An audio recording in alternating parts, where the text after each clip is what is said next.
14th of September 2019. No lambs, as expected, but technically any time now, because Edmund's been here for 5 months, and that is the gestation period for sheep. But let me show you these sugar plums. Being conscious of snakes all the while, because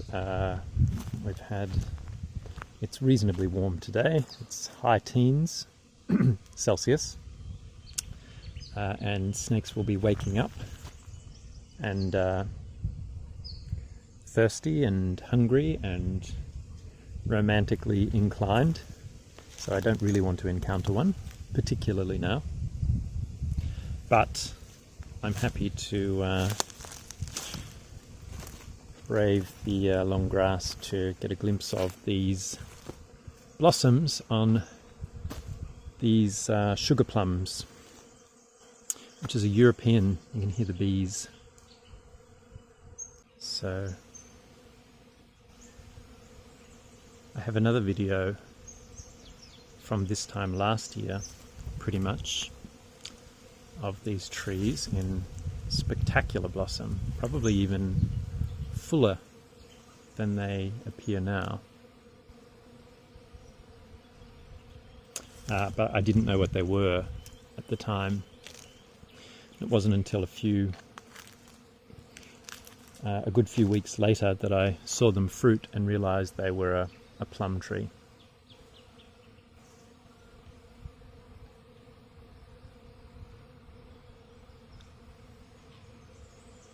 And they just give off the most incredible scent. I mean, just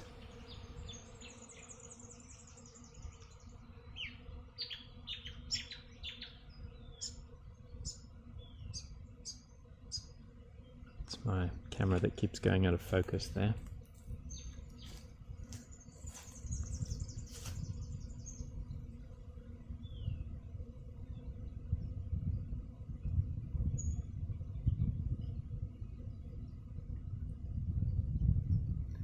It's actually quite difficult today to see the bees, but certainly you can hear them.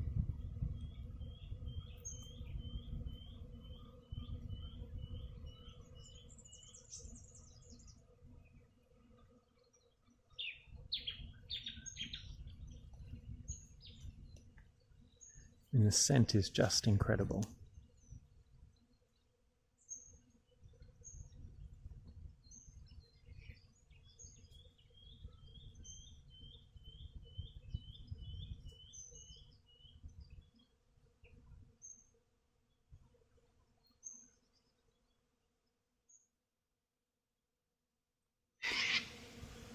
So sugar plums are a European plum,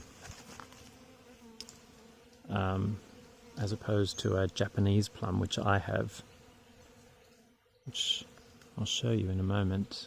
Well, I've shown you plenty of times, but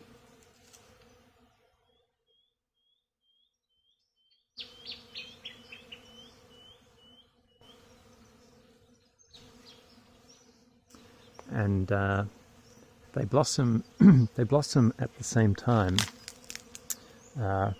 broadly speaking, but the fruit seems to set much earlier and grow much more quickly. We got a bit of fruit from this tree last year, but the birds just absolutely devoured it, pretty much as soon as it was ripe.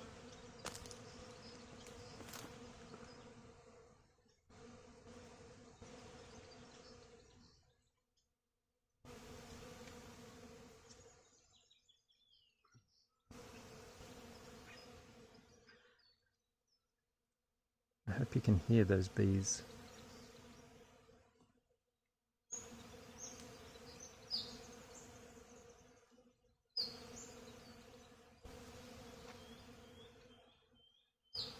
Spectacular. Hello. How are you going?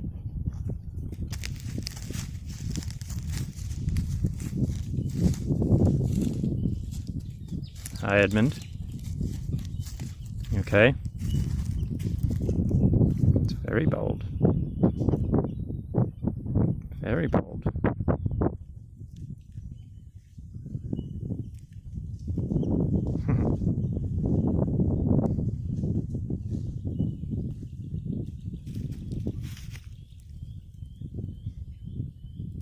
So brave, Edmund.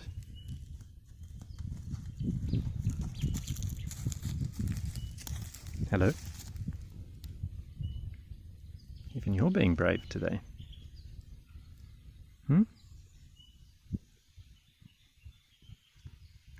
That's my knee, Edmund. Don't be biting me. Good boy. Good boy.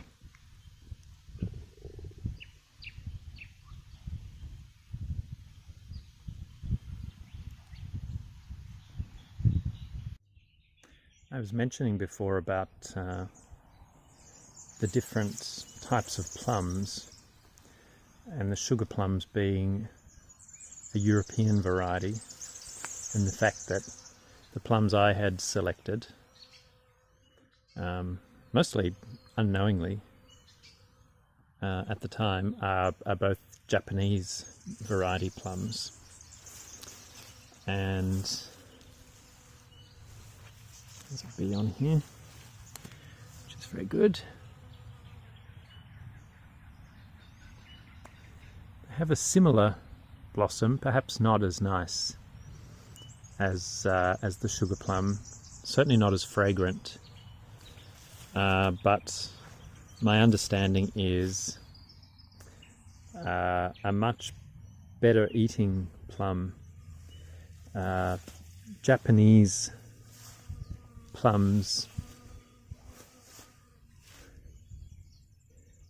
produce a much larger fruit that is often deep purple, has a deep purple skin, which is very rich in antioxidants, and yeah, better eating specimen apparently.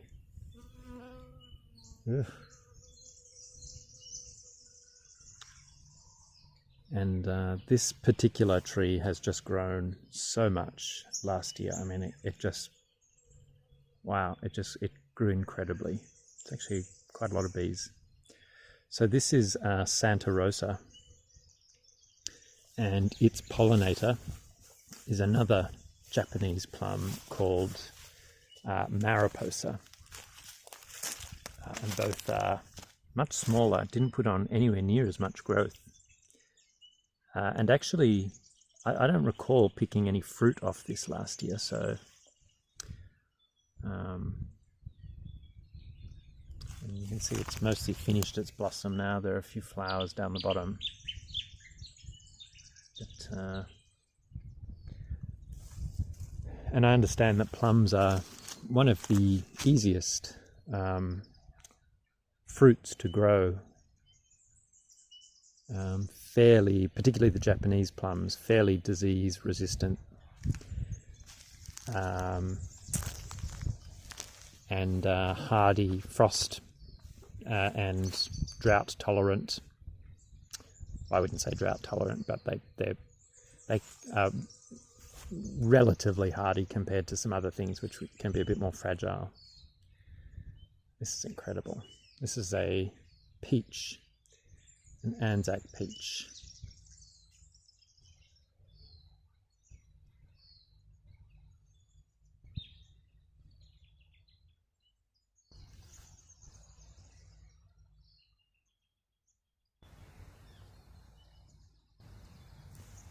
No scent on this one either. But gosh, so beautiful. And I'm going to plant those in here.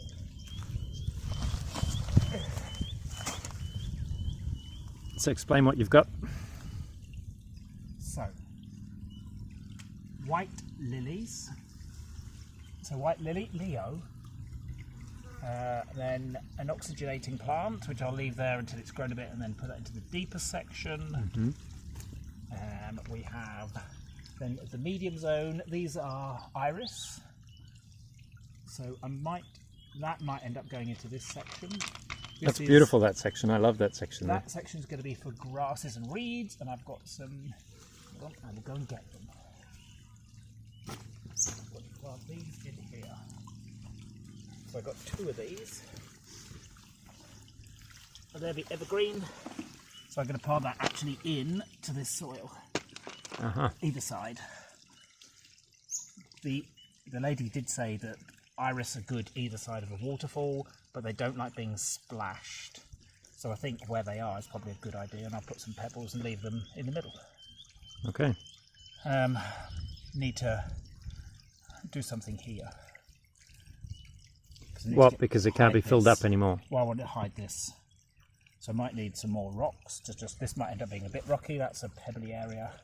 Rocky area. Why though? Because we can't put more water in, is that right? It's not quite level. If I put more water, it just tips over there. Ah, right, okay. So that's the level. It's now equalised. So I'll just pull these rocks in and I'll backfill with soil, which is what I've done there. I've got plenty of soil. I'm going to put that gravel down here, and then these will go into this section. And then the last thing then is just to dig the pipe under the soil, cut the pipe so it just does exactly what it's doing now. And then I can cut all that, and that will just be a mound of rocks then. Like this. I'm trying to find some mossy ones. That moss has died back a bit since I picked up that rock last week. Yeah. It's probably not wet. I might pick some of the... Which shows actually that that's getting sun. Yes. Probably it will need some tidying up over time, like I'll start seeing things like that and try and hide it. You've done a very good job with that second pool, that first pool of water actually. There? Yeah, there. This one? No. Where the water cascades this down bit? First, yeah. That's good. Well, it's gushing, it's great. I need to get the gravel in. I might go down to the river actually and see if I can get some pebbles to go across here, because I wouldn't mind pebbling. That bit needs some more pebbles. I might need to get a couple more bags. Those 2 bags is just that is all it's taken. So I need some over there. You've got that smaller stuff. Well, the gravel I'm going to put here because I want this goes into that. All right, okay. And then hopefully over time that will end up being the gravelly section. But I'll have to move these in a bit. I don't know if that's... Yeah, there's a lump there. Well, I can even put a rock on that, but it's not bad. It's very good. I love it. And I've got a big rock in the middle, so birds could stand on that if need be. Frogs. I actually like this section. Yeah, I like that section too. I don't know how those plants are going. I don't know how I'm going to get those plants into it, but we'll see. Good job. So you can see our little experiment of fencing off a section down the front of the property has gone really well. There's a lot of grass in here. I mean, thick, lush grass. I'm still not sure as to whether we have more variety of grass by virtue of, you know, the seeds that we scattered about.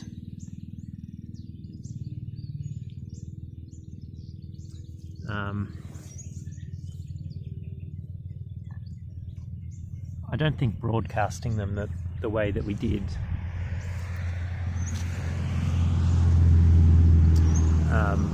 you know, just having them on the surface of the soil is the most effective way to do it, but there are very obviously lots of different types of grasses growing here. So that's good. So I think it's certainly the case that once we have some more infrastructure in terms of fences, we'll be able to manage the pasture a bit better, and hopefully always have feed for the few stock that we've got on the place, assuming of course you get some rain, which we've had good autumn rains and even rain into spring, which is not the case in other parts of the country which are really desperately dry. And dry even in places that are just not accustomed to being dry. Historically, they don't go dry. They're very much higher altitude than us, much cooler temperatures, so it's a real worry. It's the sheep keeping an eye on what I'm doing.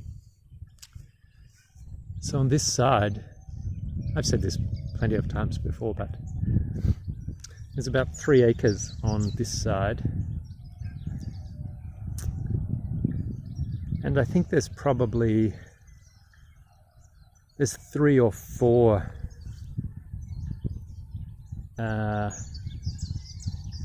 perhaps more, perhaps 4 or 5 smaller paddocks here that stock can be rotated through. And when I say stock, I really do mean, 1 or 2 ewes with lambs, and potentially a small house cow with a calf at foot every year. And you would just supplement it with a bit of grain and a bit of loosened hay throughout the year, to meet nutritional needs and when grass is a bit shorter.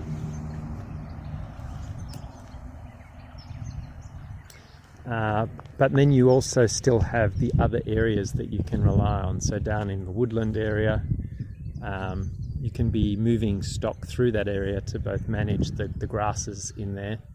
But there's also a particular section in there in the woodland that I would probably like to use, I think, as almost a maternal area. So when lambs are being born or anything is giving birth and has very young offspring, I think it's better for them to be in that protected area.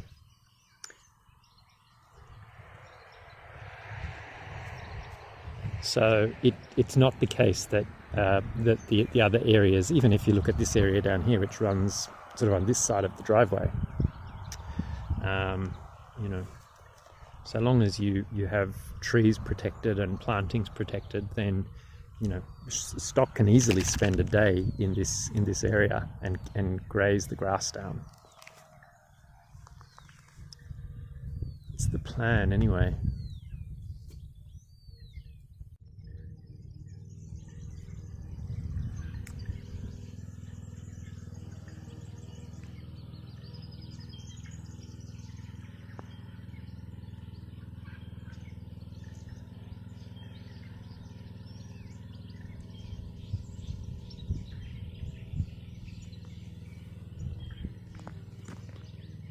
This is a bird of prey. I think it's a little eagle. It's really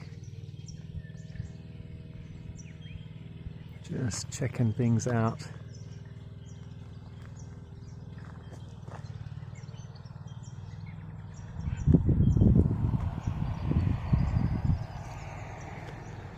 This camera won't pick it up, but it's actually fairly large.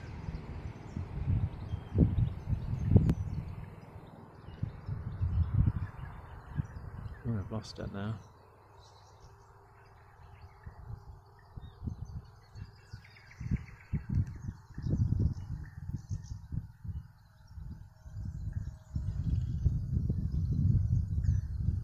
There it is.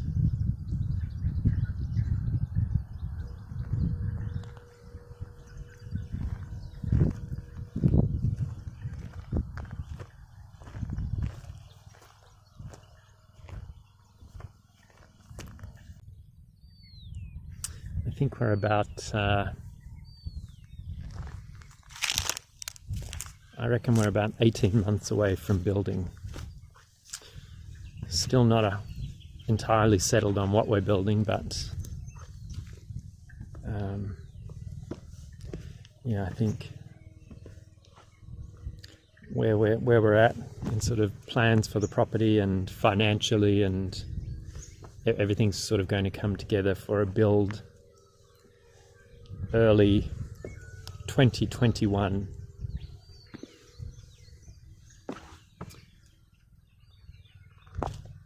Which is really good. Look at that little spaniel sitting down there.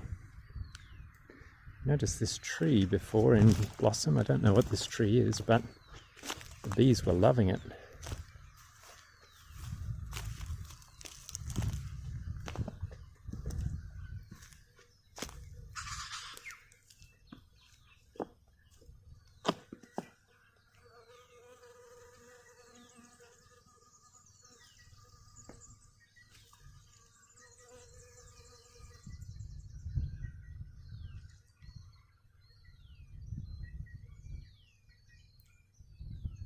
Really getting in there.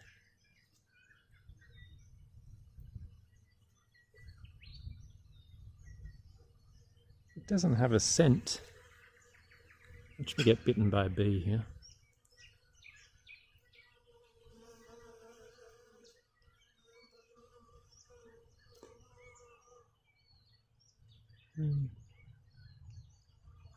It's a nice enough blossom though.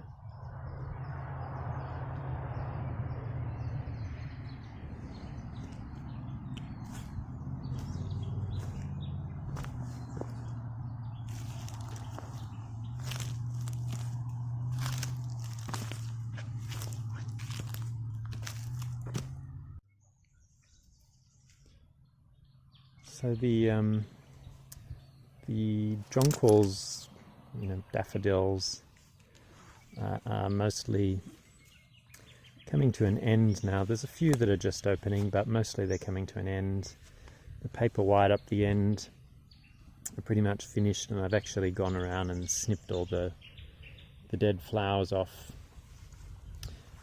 today. But now the tulips are coming in.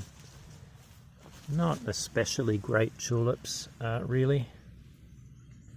Not terribly tall. Not as good as we've had here before. There's actually some freesia there.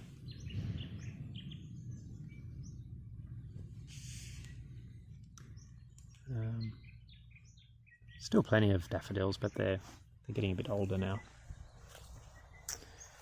Looks like there's some purple coming here. Down here. Maybe it's just the case they didn't get quite enough sun this position.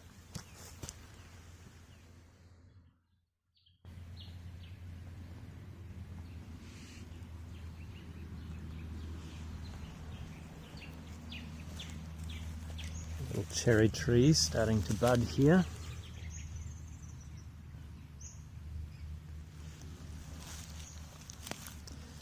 These jonquils, which have actually got a mite on them today. I'm just noticing this. I don't know what that is.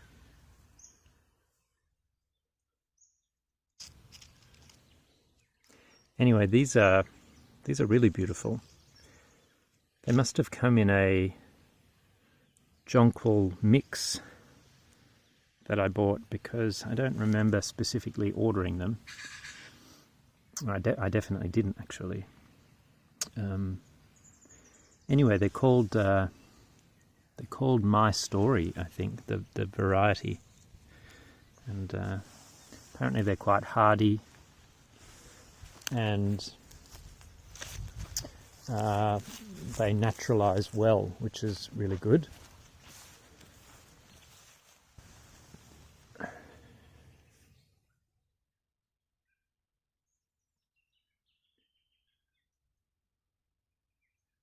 I'm amazed at how well the bulbs have gone as a general rule.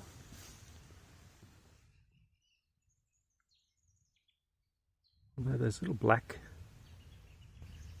bugs worry me a bit. I don't know what they are.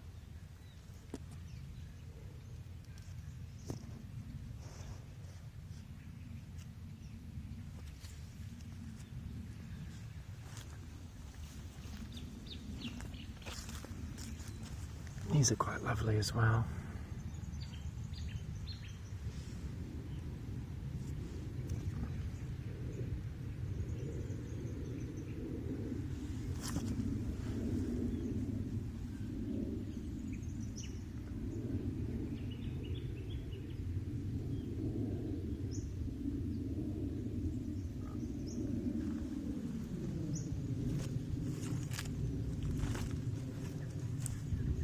And still plenty of the early cheer.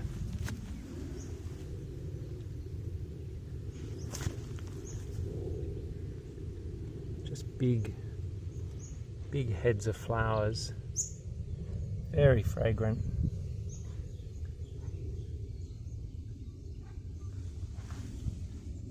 All growing next to the pond here, which is now in shadow, but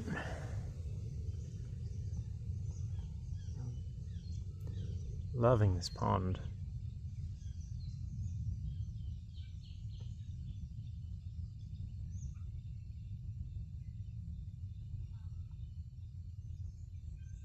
I hope it does well. I'm sure it will. And if it doesn't, it doesn't matter, because we just try again.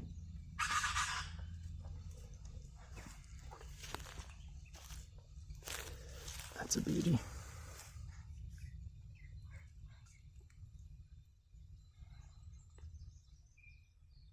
So now obviously it's really important to let the foliage die down naturally, so that energy is stored in the bulbs for next year's flowers.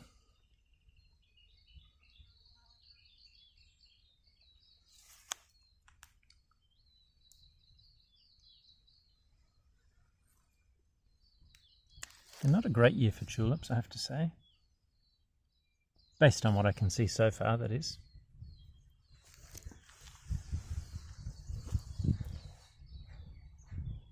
I remember planting these.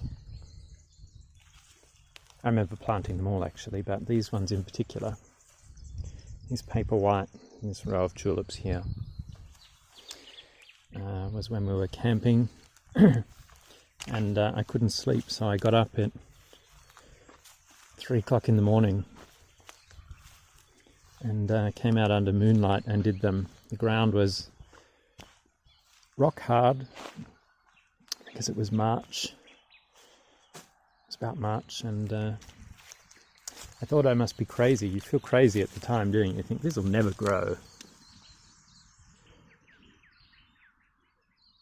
You can see these little bugs in here again.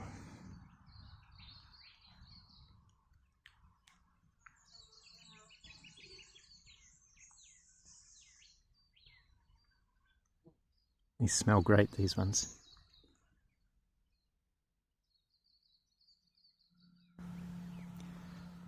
But I'm increasingly a big fan, most people are I think, of not intervening to control pests, etc. Certainly not with chemicals, because pests often just means that there's an imbalance, and perhaps the point is proved right here. So you see this little fellow here. Now I don't know what he's doing exactly. I don't know whether he's gorging on the pollen or whether he's eating those little bugs. In any event, I'm happy for him to be there.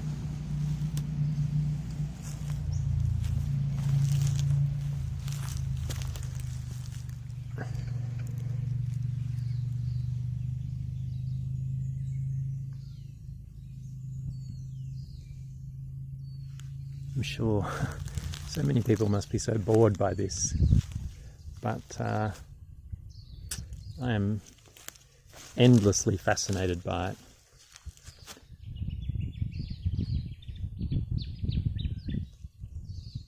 Anyway, I have to go and do some work because I've done precisely 0 today.